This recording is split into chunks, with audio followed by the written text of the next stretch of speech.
The British government confirmed this week that it killed two of its own citizens, Rayad Khan, 21, and Ruhul Amin, 26, in drone strikes in Syria. But what makes seemingly integrated young men and women from the West go out to fight and die for groups such as ISIL? Can it all be blamed on religious beliefs? I'm joined in the arena by Professor Scott Atran, an anthropologist and author of the book Talking to the Enemy, who spent a great deal of time in the company of actual al-qaeda and ISIL fighters. Also joining me in the arena is Dr. Sebastian Gorka, a counterinsurgency expert and chair of military theory at the US Marine Corps University. Welcome to the arena, gentlemen. Thank you. Thanks. Scott Atran, you've met a lot of these so-called jihadists, these violent young men out in the field. How do you explain how someone, or why someone like Rayad Khan, a straight-A student who once said he wanted to be Britain's first Asian Prime Minister, how does someone like that end up in Syria fighting and beheading on behalf of one of the world's worst groups, ISIL?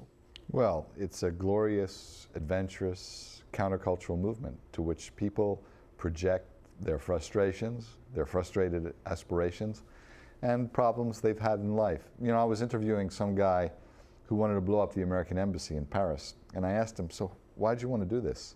And he gave me the whole spiel about oppression of Muslims everywhere, but I said, why did you want to do it?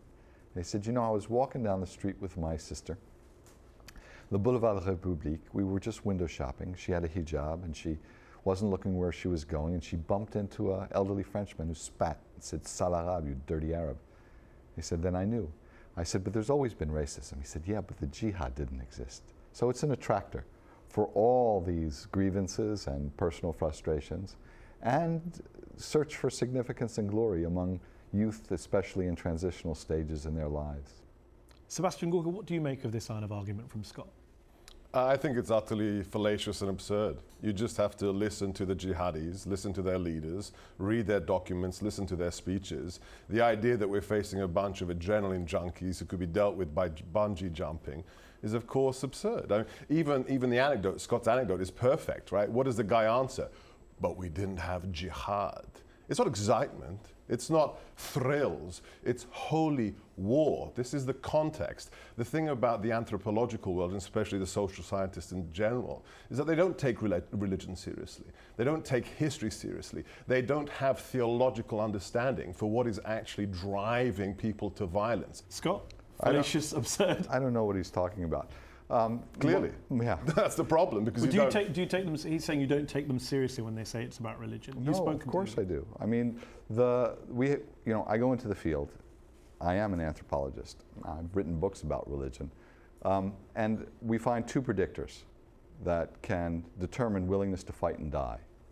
One is fusion with their friends. 3 out of every 4 people who join the jihad, whether it was al-qaeda or now the Dawla Islamiyya, the Islamic State, do it with their friends, about 1 in 5 through their families. There's very little recruitment. They're mostly self-seekers at the beginning. The second independent predictor is sacred values. It's not ideology per se. Sebastian, let me ask you this. You said people don't take the religious element seriously as these violent fighters do. There's a French hostage called Didier Francois, who was an ISIL hostage. He says about his interactions with his captors, there was never really any discussion about texts. There was never a religious discussion. It was only a political discussion. You know, this is why you see the videos from Chechnya, the videos from Kashmir. These are the things that light the spark. But again, why are they doing it? Scott said it himself, for the glory. But for whose glory? My glory? No, God's glory. Scott, God's glory. For eternity, yes.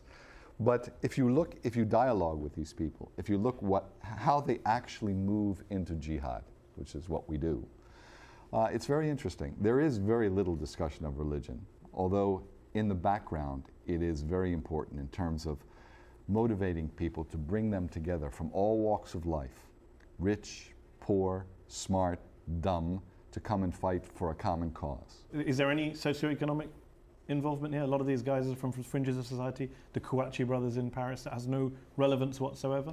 Yeah, but it has the relevance in a very interesting way. Jihadi ideologues, if you want, they come to these petty criminals and say to them, look, you can do something significant in life. You can be glorious. For yourself, for your friends, for your community. And the people we find dying more and more and willing to take suicide actions, for example, are from these petty criminal elements. Just like the 19 hijackers, right? Just like bin Laden, just like Zawahiri, just like Abu Bakr al-Baghdadi, Well, let's just take- like all the fighters let's that have take the left. hijackers. I actually talked to all their Jihadi John, right? Well, I actually talked to their families. You know, here's the way it happened with the hijackers. So they're all from the Levant, and they're living in Harburg, in a suburb of Hamburg, and they're sort of doubly alienated. I mean, they're not Moroccans and they're not Turks, and they walk around and they don't do anything in mosques. You can't ever do jihad in mosques. You do it afterwards. You do it in fast food restaurants. You do it in universities. First, they wanted to go to Chechnya, and then they realized no one's going to let them in. Then they wanted to go to Bosnia, and the Bosnians said, well, do you know how to fight? They said, no, we'll get us some Russian night goggles. And then they met somebody on the train who had a beard and said, why don't you come to Afghanistan? They fell in Khalid Sheikh Mohammed's lap, and he said, look, boss, look what's fallen into our hands. So it wasn't any kind of recruitment. It wasn't any kind of well-planned operation, and that was the best plan. 9/11 was not a well-planned operation. Are you serious, Scott? No. In terms of the guys themselves. How they ended up there. Yes. And all of the other plots we followed, and we've followed every plot since then, most of them are pretty You mentioned Khalid Sheikh Mohammed, who's considered the ringleader or chief plotter of the 9/11 attacks. You talked about listening to what they say. If you're on the right, you might say, listen to the religious ideologies. Listen, they're saying it's about God. On the left, they'll say, no, it's about US foreign policy. Both sides hear what they want to hear. Khalid Sheikh Mohammed, according to the 9/11 Commission report, was supposed to have landed his plane, had he been on one of the planes, had he managed to get on the plane, on a runway and given a speech denouncing US foreign policy, denouncing Israel. Does that mean Israel and US foreign policy is to blame in the same way? If we're going to take them seriously, why cherry pick from their quotes? All I can tell you is you go to the primary sources. Yeah. I had the honor to serve as an expert on the Tsarnaev trial, right? So the Boston bombers. They gave me all the documents on his hard drive. And it wasn't videos of bungee jumping. It wasn't adrenaline junkie stuff. It was absolutely scores of nasheeds. It was 2,000 pages of religious jihadi justifications. And mostly... Justifications? So you justify it using religious language. Absolutely. But what actually gets you to that position where a young kid from Boston, who all his friends said was perfectly integrated, wants to kill them? Looking for meaning.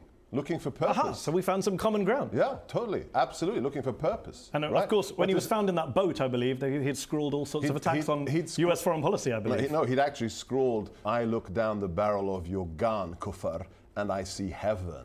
It's about religious justification and glory of God. Look, he followed his brother, his big brother. It's a Chechen brother. His mother's half crazy. His father's not around. He really didn't know much about anything. His brother was really into this stuff. Not what the court decided, not what the jury decided. Okay, I'm President Obama, I'm Prime Minister Cameron. I come to both of you. I give you a piece of paper. Write down for me 3 things that I'm not doing that I should be doing to stop young men like the Tsarnaev brothers, like Rayad Khan, from turning up in a training camp. You have to attack them at their center of gravity, and that's their claim to authenticity and their ideology, and you have to delegitimize them. So they are using religion. They're using a very powerful 7th century narrative. Just listen to Abu Bakr al-Baghdadi's speech from the Grand Mosul Mosque. You have to say, hang on guys, he says he's fighting for Islam. Who are the majority of his victims? Not Jews and Christians. It's actually fellow Muslims. Right now, from the streets of Paris to Raqqa to Dabiq, jihad is sexy. We have to destroy that brand. You sound like you're agreeing with Scott again. Scott's nodding. Scott, what would you do? What advice would you offer? As you said, Sebastian, it is a very sexy thing. I mean, when you're at the front, you see the Islamic State didn't even exist 2 years ago, right? Now they control 12 million people, hundreds of thousands of square miles, and they are not being degraded at all. And the reason is because they have a spiritual force. But the spiritual force is not just an abstract ideological force. It is something that bonds people into camaraderie, values that bond them and give them this sort of elan. Now, how do you attack that? Well, that has to come from within their world, not from within ours. Or you destroy it physically. Gentlemen, we're going to have to leave it there. We're out of time. Scott Atran, Sebastian Gorka, thanks for joining me in the arena. That's our show. Up Front will be back next week.